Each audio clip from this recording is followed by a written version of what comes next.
चौमू के Vinayak fracture hospital में लकवाग्रस्त मरीज की सफल स्पाइन सर्जरी। चौमू शहर के दुर्गा माता मंदिर के सामने स्थित विनायक फ्रैक्चर हॉस्पिटल में लकवाग्रस्त मरीज की सफल स्पाइन सर्जरी की गई।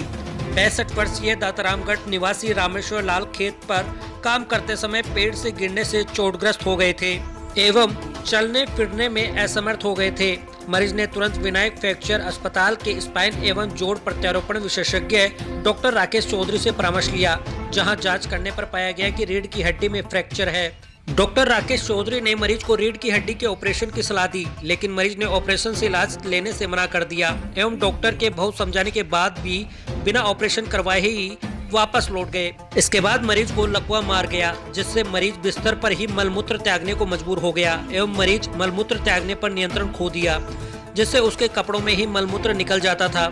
काफी परेशान होने के बाद मरीज फिर से विनायक फ्रैक्चर अस्पताल के डॉक्टर राकेश चौधरी के पास आकर भर्ती हो गया एवं ऑपरेशन के लिए सहमत हो गया। मरीज को सांस एवं हृदय संबंधित दिक्कत होने की वजह से ऑपरेशन में काफी चुनौतियां थी, लेकिन सभी चुनौतियों को ध्यान में रखते हुए डॉक्टर राकेश चौधरी ने मरीज की रीढ़ की हड्डी का ऑपरेशन किया, जिससे टूटी हुई हड्डी को रोड एवं स्क्रू से फिर से जोड़ा गया एवं नसों पर आए दबाव को हटाया गया। ऑपरेशन के बाद मरीज को लकवे से मुक्ति मिल गई एवं मरीज पुनः अपने पैरों पर चलने फिरने लग गया। मरीज का पुनः अपने बल पर चलते फिरते देखकर मरीज की खुशी का ठिकाना नहीं रहा एवं परिजनों ने इसके लिए spine surgeon doctor Rakesh Chaudhary का आभार व्यक्त किया।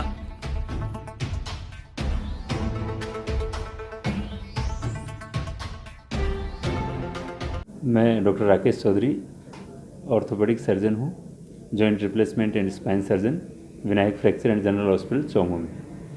ये पेशेंट फॉल फ्रॉम हाइट थे, खेजड़ी से गिर गए थे, उसकी वजह से इनकी कमर में चोट थी, फ्रैक्चर था, L1 वर्टेब्रा का कंप्रेशन फ्रैक्चर था।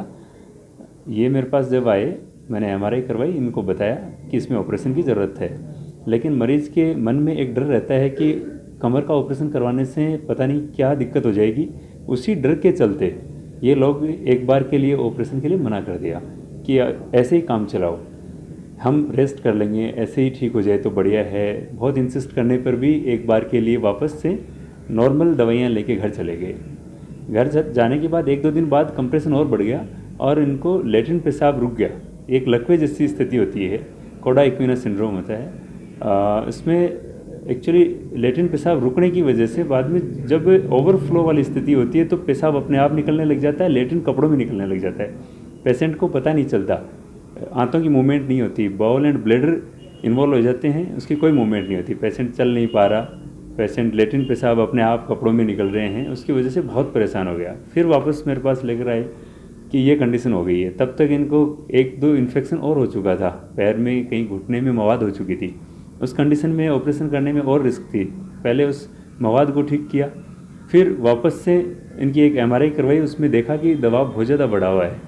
उस दबाव को ठीक करने के लिए ऑपरेशन ही एक माध्यम था। पेशेंट को, अटेंडेंट को बताया गया कि इसमें ऑपरेशन की ज़रूरत पड़ेगी। उस टाइम ये इतना परेशान हो चुके थे कि अब तैयार थे कि हाँ अब ऑपरेशन करो, लेकिन ऐसी कंडीशन में ये होता है कि ये जब लकवा मारने के बाद वापस ठीक होने की संभावना बहुत कम हो जाती है।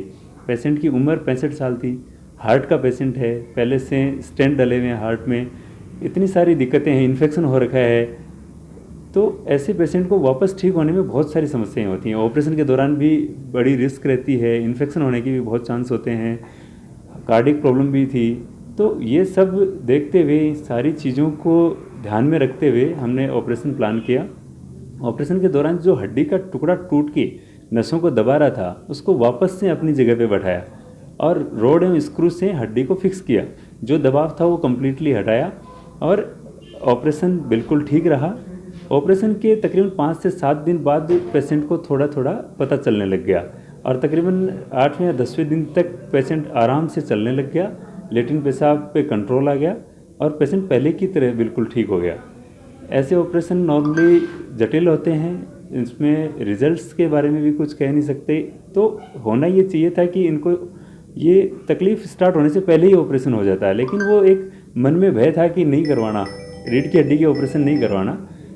तो फिर भी इन लोगों ने विश्वास रख के मेरे से ऑपरेशन करवाया और हम लोगों ने भी पूरा केयरफुली हर चीज़ का ध्यान रख के इस ऑपरेशन को किया और पेशेंट अब बिल्कुल ठीक है, स्वस्थ है, चल फिर पा रहा है। पेड़ से गिर गया, पेड़ ने गिरने से ऐसा मेरा हमारी यार रीढ़ की हड्डी खराब होगी, क्या हुआ भगवान ने, मैं तो आकर डॉक्टर साहब को सगनों लियो अटिया बस सुबह से पहली तो एक हार्ट को पेशेंट है जो भैया साथ आया जगह के बेड रेस्ट कर लिया भी हमारा फायदा को ना हो दोबारा फिर हमारा तकलीफ ज़्यादा हुई ना पछ आया जना डॉक्टर साहब को सड़ो ले ऑपरेशन कराया। आज बहुत बढ़िया हमारा सुधार हो, धन्यवाद है डॉक्टर साहब को, बहुत हमारा अच्छी हो, मैं पगा चाल लागू ये मान लियो मारो नई जीवन आएगा भगवान हमारा तो कोई ऊपर लग गिरा, भगवान डॉक्टर साहब की देन है ने मत तो लको हो मारे तो क्यों कोनो मैं तो इसो मार तो पत्तो ही कोनो टट्टी पे साहब को कोई और आपको धन्यवाद है तो मत बिल्कुल तैयार हो स्वस्थ ये मान लियो मारो जीवन आज सुधर को ये मान लो। मेरा भगवान सा इंडाला है, जो ये रामेश्वर जी है मेरे मामा जी है, गांव इनका दुलापरा है, तहसील दातारामगढ़, जिला सीकर के रहने वाले हैं। तो जो हमने ये कि मामा जी पेट काटते समय पेट से गिर गए थे के पास में, तो सर ने बोला कि इसका सर्जरी करना पड़ेगा, सर्जरी करने का ही इसका उपाय है। करने के बाद में अब एकदम क्लियर लेटरिन और पेशाब लग रहे हैं और हम इतने सर से इतने खुश हुए हैं कि छोटे से हॉस्पिटल होने के नाते यहाँ इतनी हमारे को इतनी बढ़िया सुविधा मिली, इनका व्यवहार भी बहुत अच्छा लगा। अगर हम कहीं दूसरी जगह चले जाते तो एक गरीब परिवार से रहने वाले आदमी, किसान वर्ग के आदमी है, तो इनके पास में इतना पैसा भी नहीं था। इलाज करवाया, इलाज दिया, बहुत संतुष्ट हुए, इनके व्यवहार से भी बहुत संतुष्ट हुए। राकेश जी चौधरी, डॉक्टर साहब राकेश जी चौधरी का हम आभार व्यक्त करते हैं।